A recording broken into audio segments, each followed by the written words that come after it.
Nel cuore del deserto libico, uno dei luoghi più ostili della terra, c'è un relitto dimenticato che racconta una storia sconvolgente.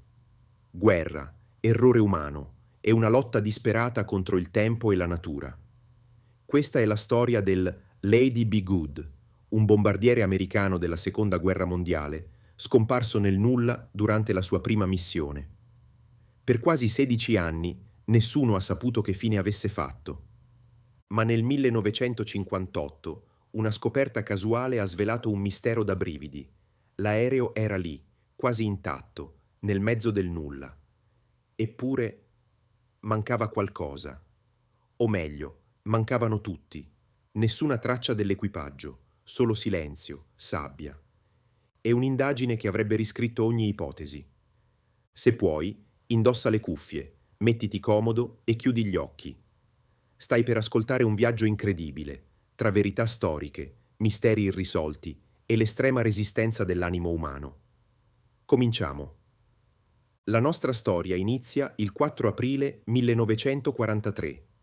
Il mondo è in fiamme, la Seconda Guerra Mondiale infuria nel Nord Africa e le forze alleate usano le basi in Libia per colpire l'Europa occupata.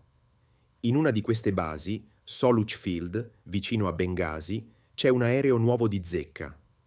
È un bombardiere Consolidated B-24D Liberator, un gigante dei cieli con il numero di serie 41-24301. Sulla fiancata, qualcuno ha dipinto un nome che suona come una preghiera: Lady Be Good. L'aereo è nuovo, e lo è anche il suo equipaggio. 9 giovani uomini arrivati in Libia da appena un paio di settimane, pronti a fare il loro dovere. Al comando c'è il pilota, il tenente William Hutton. Accanto a lui, il copilota Robert Toner, il navigatore D.P. Hayes e il bombardiere John Voravka.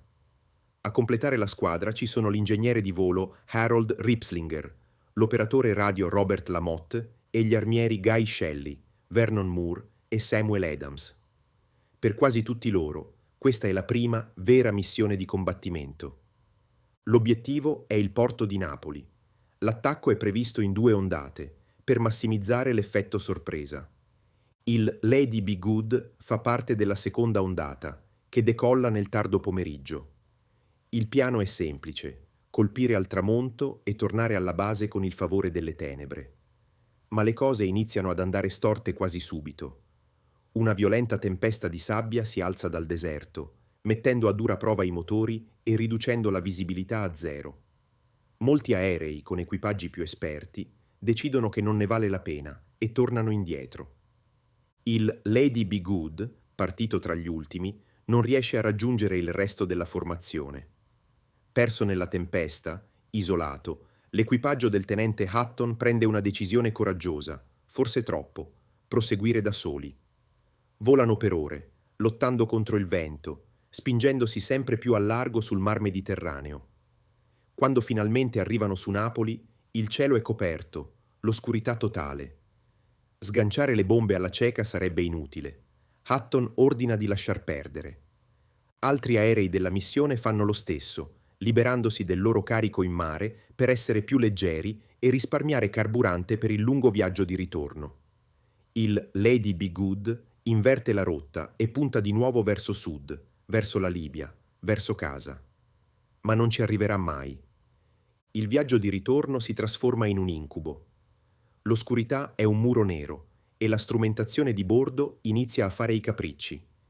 Il radiogoniometro automatico, essenziale per capire la propria posizione, non funziona più.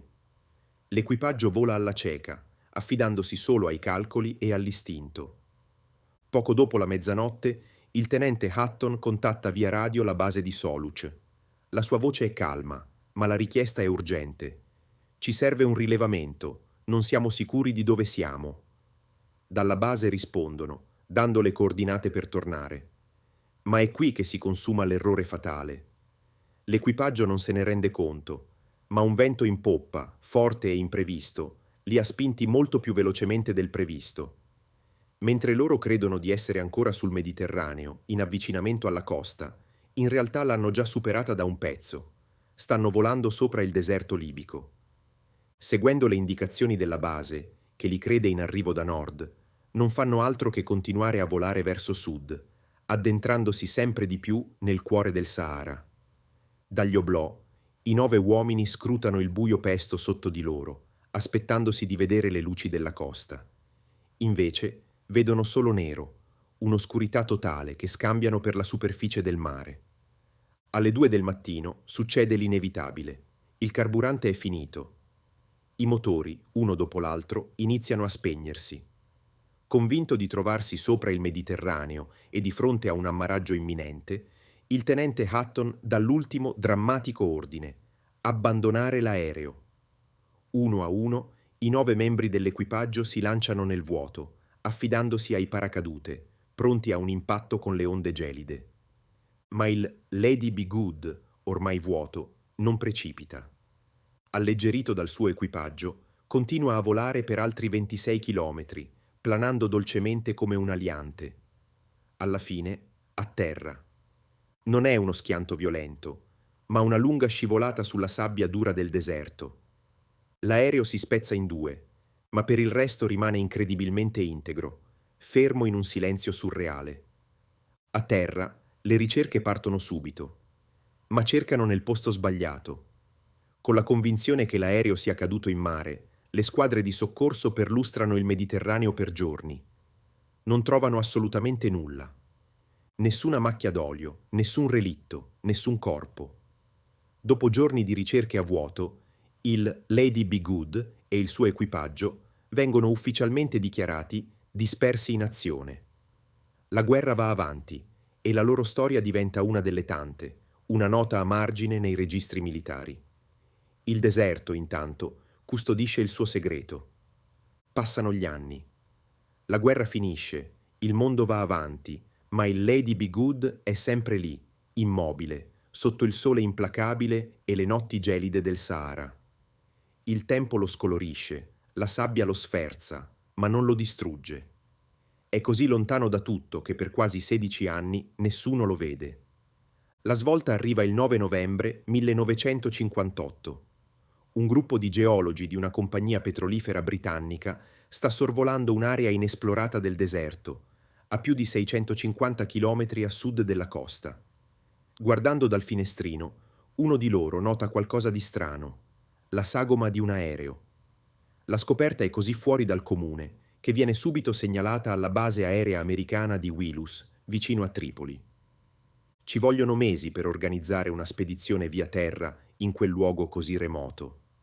Finalmente, nel marzo del 1959, una squadra di recupero dell'aviazione americana raggiunge il relitto. Quello che trovano li lascia di stucco. Non è un ammasso di lamiere, ma un aereo quasi intatto. Riconoscono il numero di serie e il nome sbiadito sulla fusoliera. È il Lady Be Good, il bombardiere scomparso nel 1943. Lo stato di conservazione è incredibile. Le mitragliatrici sono ancora cariche e funzionanti. La radio di bordo, con una batteria, avrebbe potuto trasmettere. Dentro trovano termos con caffè ancora bevibile e razioni di cibo. È una capsula del tempo sigillata dal clima arido del deserto. Ma c'è un dettaglio che trasforma la meraviglia in un mistero da brividi. A bordo non c'è nessuno. Dell'equipaggio, nessuna traccia. Gli investigatori notano subito che mancano tutti i paracadute. Questo, unito allo stato dell'aereo, porta a una sola conclusione: l'equipaggio si è lanciato. Devono essere atterrati sani e salvi da qualche parte lì vicino. Ma dove sono finiti? E perché non sono tornati verso l'aereo, che offriva riparo, cibo e acqua? La squadra di ricerca inizia a perlustrare la zona. Trovano tracce di veicoli, ma sono recenti, probabilmente di contrabbandieri. Poi notano delle frecce fatte con pezzi di paracadute e sassi, tutte puntate nella stessa direzione, nord. L'equipaggio era sopravvissuto e si era messo in cammino.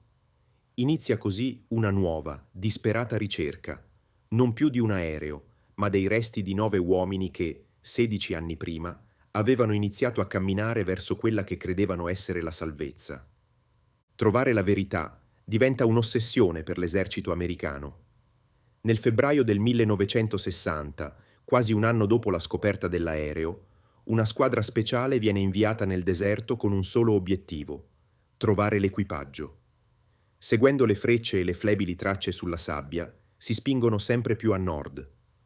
Dopo giorni di ricerca, a chilometri di distanza dal relitto, fanno la prima macabra scoperta. I corpi mummificati di 5 uomini, rannicchiati insieme dietro una duna, come a cercare un ultimo, inutile riparo. Sono Hutton, Hayes, Adams, Lamotte e Ripslinger. Ma è quello che trovano addosso a uno di loro a cambiare ogni cosa.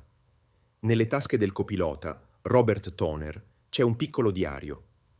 Quel diario è la chiave per svelare il mistero. Con una grafia a tratti tremolante, Toner ha annotato l'incredibile odissea del gruppo, giorno per giorno. Le sue parole ci riportano indietro nel tempo, a quella notte di aprile del 1943. La prima nota è del 5 aprile, il giorno dopo il lancio. Domenica notte, tocchiamo terra. Manca John, Voravka. Iniziamo a camminare verso nord.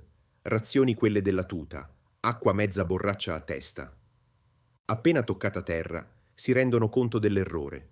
Non c'è il mare, solo sabbia. Si ritrovano in 8, ma il bombardiere Voravka non c'è. Lo cercano per un po', poi, convinti che la base non sia lontana, prendono l'unica decisione che sembra logica: camminare verso nord, verso la costa. Non sanno che la civiltà è a più di 600 chilometri di distanza e non sanno che alle loro spalle, a soli 26 chilometri, c'è il loro aereo, con tutte le sue preziose scorte. Il diario descrive una routine infernale. Lunedì 5, camminato, notte fredda, 5 minuti di riposo ogni 15 di cammino. Capiscono subito che è impossibile marciare sotto il sole cocente, con temperature che superano i 50 gradi. Di giorno si nascondono, cercando un'ombra che non esiste. Di notte, quando il deserto diventa gelido, si mettono in marcia. Martedì 6, di giorno sole caldissimo, non si può marciare, nessun alito di vento. La speranza inizia a cedere. Il paesaggio è sempre lo stesso: dune, rocce, un orizzonte vuoto. E l'acqua, la loro unica risorsa, sta finendo. Giovedì 8, siamo in condizioni pietose. La stanchezza e la disidratazione si fanno sentire. Il diario annota: Sam, Adams e Moore non ce la faranno. Lamotte non ci vede più. Stanno cedendo, uno a uno. Arriva il giorno della decisione più terribile. Venerdì 9, ci separiamo, nessun riparo, tutti deboli, acqua finita. È chiaro che non tutti possono andare avanti. Il gruppo si divide. 5 uomini, i più deboli, tra cui il pilota Hutton e il copilota Toner, decidono di fermarsi, di aspettare la fine. Gli altri 3, i sergenti Guy Shelley, Harold Ripslinger e Vernon Moore, i più forti, tentano il tutto per tutto, continuano a camminare verso nord, in una disperata missione per cercare aiuto. Le ultime parole nel diario di Toner sono da pelle d'oca. Sabato 10, nessuno si muove più. Notte gelida, si cerca di dormire sotto l'unico paracadute rimasto. E poi, più nulla. Questi 5 uomini sono morti lì, insieme, dopo aver percorso più di 130 chilometri nel deserto con mezza borraccia d'acqua a testa. Ma non è finita. Le squadre di ricerca, guidate dal diario, continuano a perlustrare più a nord e fanno altre 2 scoperte incredibili. Nel maggio del 1960 trovano i resti del sergente Shelley, 38 chilometri più a nord del primo gruppo. Pochi giorni dopo, ancora più lontano, trovano il corpo di Ripslinger. Questi uomini, da soli, hanno continuato a camminare per decine di chilometri dopo aver lasciato i compagni, un atto di coraggio quasi sovrumano. In totale hanno percorso quasi 175 chilometri. Restano 2 misteri. Che fine ha fatto il nono uomo, il bombardiere Voravka, e il terzo uomo che ha proseguito, Vernon Moore? I resti di Voravka vengono trovati mesi dopo, nell'agosto del 1960, molto vicino al relitto. Le prove suggeriscono che il suo paracadute si sia aperto solo in parte, facendolo morire nell'impatto con il suolo. Non ha mai avuto la possibilità di unirsi ai suoi compagni. Il corpo del sergente Vernon Moore, invece, non è mai stato ritrovato con certezza assoluta, inghiottito per sempre dalle sabbie del Sahara. L'indagine ufficiale si chiuse con una conclusione tanto semplice quanto tragica. Un mix di errore umano e sfortuna. Un errore di navigazione, causato da strumenti inaffidabili e da un vento imprevedibile, aveva portato l'aereo fuori rotta. La convinzione di essere sul mare li aveva portati a lanciarsi e la decisione di camminare verso nord, invece di tornare sui propri passi, aveva segnato il loro destino. Ma come succede spesso in queste storie, la realtà si è mescolata alla leggenda. Dopo il ritrovamento, alcuni pezzi del Lady Be Good furono smontati e riutilizzati su altri aerei militari. Ed è qui che nasce la maledizione del Lady Be Good. Si dice che quasi tutti gli aerei che montarono un pezzo del bombardiere sfortunato ebbero incidenti misteriosi. Un motore installato su un aereo da trasporto prese fuoco in volo. La radio fu montata su un altro velivolo, che poco dopo fu costretto a un ammaraggio d'emergenza. Coincidenze? Forse. O forse, come piace pensare a qualcuno, lo spirito inquieto dell'aereo e del suo equipaggio continuava a volare. Oggi, la carcassa principale del Lady Be Good si trova ancora nel deserto libico, anche se l'instabilità politica e i saccheggi l'hanno spogliata di molto. Altri pezzi sono esposti in musei americani, muti testimoni di una tragedia incredibile. La storia del Lady Be Good è molto più di un mistero della Seconda Guerra Mondiale. È un potente promemoria di quanto sia fragile la tecnologia di fronte alla forza della natura e dell'incredibile capacità umana di resistere e sperare, anche quando sembra tutto perduto.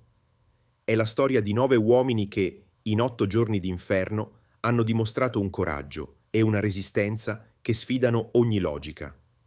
Se storie come questa ti appassionano e vuoi continuare a esplorare i grandi misteri della storia, iscriviti al canale, lascia un commento con le tue riflessioni e attiva la campanella per non perdere il prossimo episodio.